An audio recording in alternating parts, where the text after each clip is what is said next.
Alam mo ba kung paano gumagana ang majority block sa Senado ng Pilipinas? Sila ang grupo ng mga senador na sumusuporta sa kasalukuyang Senate President.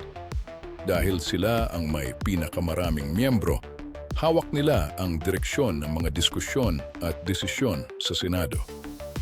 Pinamumunuan sila ng Senate President at Majority Floor Leader. Ang Majority Leader ang nagtatakda kung anong mga panukalang batas ang uunahing pag-usapan, i-debate at ipapasa sa plenaryo.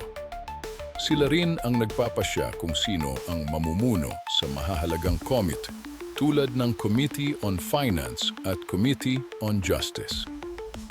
Ang pangunahing tungkulin ng Majority Block ay ang itaguyod at ipasa ang mga prioridad na batas ng administrasyon. Kaya malaki ang papel nila sa pagpapaunlad ng bansa. Ngunit mahalaga ring tandaan na hindi absolute ang kanilang kapangyarihan.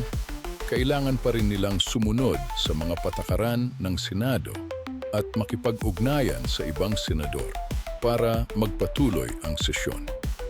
Sa kanila nakasalalay ang direksyon ng mga batas at programa na magpapabago sa ating bansa. Kaya't mahalaga ang kanilang responsibilidad sa demokratikong proseso.